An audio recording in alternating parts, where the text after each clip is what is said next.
All right. So we're back to the worksheet we started today, and we're on problem 4. So we said we set our problem up by cross multiplying. So we said that k times 16 gives us k16, and 6 times 8 gives us 48. Sure.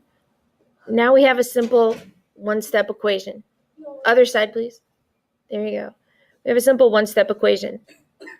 So if k and 16 are stuck together with multiplication, we want to pull them apart, because whenever we have an equation, our goal is to have the variable alone at the end. So what is the opposite process of multiplication that's going to separate those so we can have the variable alone? Division, that's right. So I'm going to put k16 over 16. Those two will cancel each other out for 0. But what I do on one side of the equal sign, do I need to do it on the other? Do I? Yeah. Whatever I do on one side of the equal sign, I have to do on the other. So now I have 48 divided by 16. What is 48 divided by 16? 3. So now I write what I have left over, which is k equals 3. And I box that out because that's my final answer. All right, let's do the next one.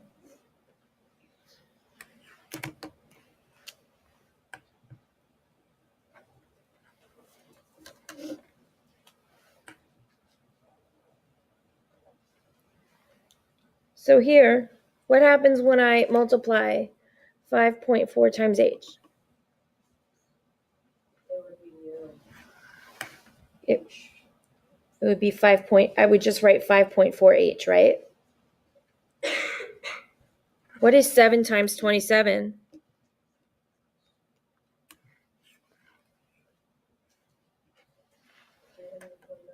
189?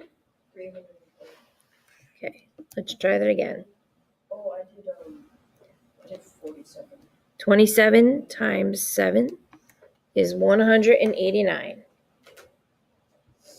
Okay, so now we have a simple one-step equation. But I want to get the variable alone. What do I need to do to the 5.4? Yes, I do.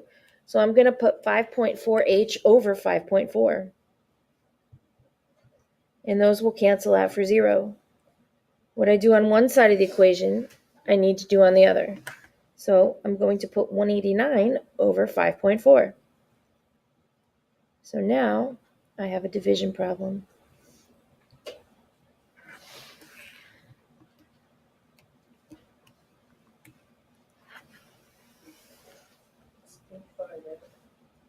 It sure is.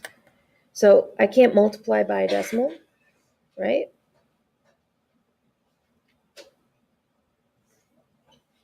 So I move my decimal over that way.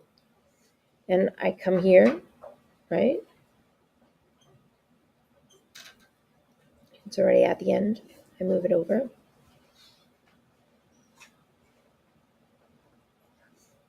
So how many times does 54 go into 189? No. How many times does 54 go into 189? Equals 3. What is 3 times 54?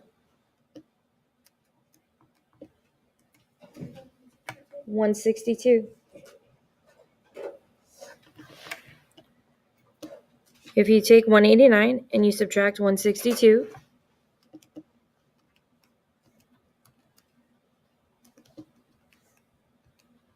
what do you get? You get 27.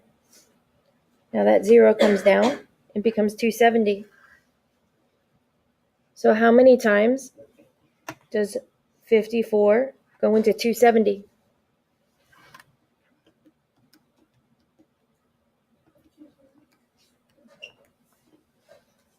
Goes in 5 times.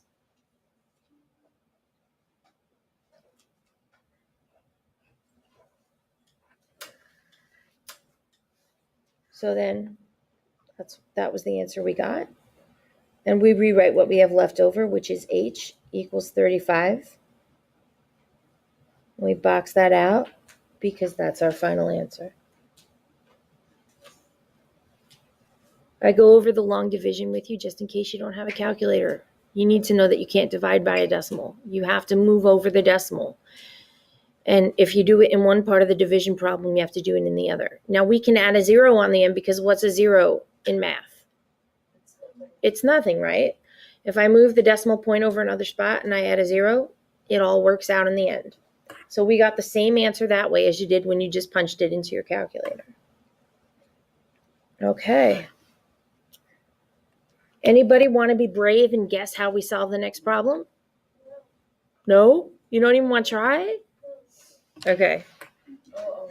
We would convert inches to centimeters. Hold on. We're not there yet. We have this one. All right.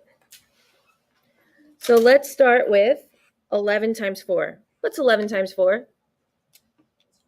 It is 44. It's 44. But now we need to multiply 8 times y plus 2. Does anybody remember how to do that? All right. You're right. So let's start with what's the number in front of the y?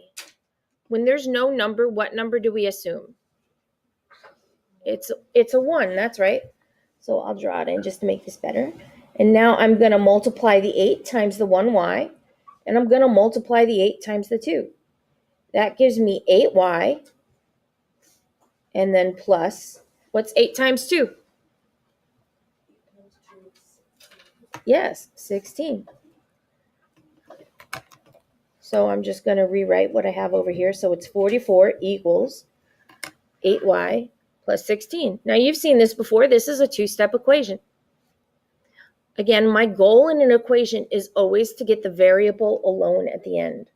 So the first thing I want to do is get rid of that 16 and move it over to the other side where the number is. So how do I do that? How do I move the 16 over to the other side and get rid of it by the variable?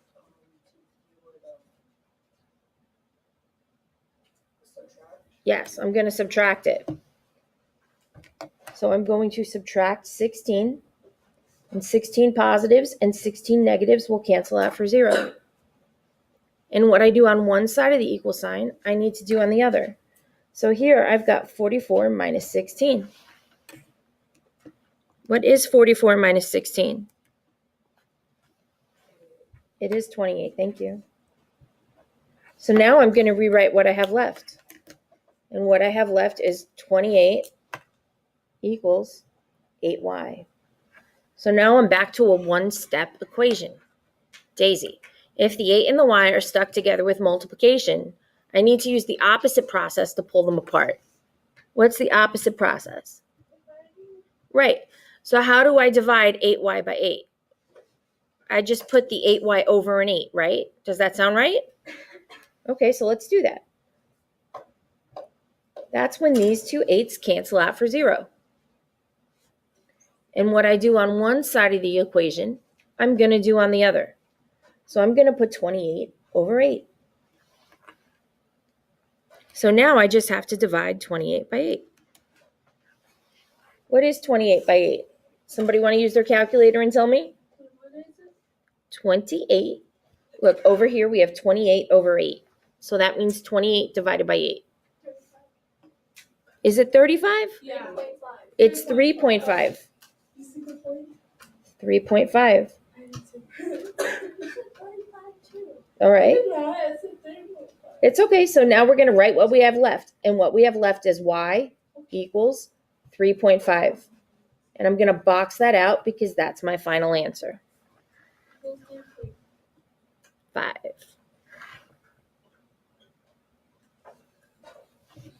Did that make sense? Because when we go through the order of operations, what is the first thing we do? The P stands for parentheses, right? So we're going to distribute what we need to.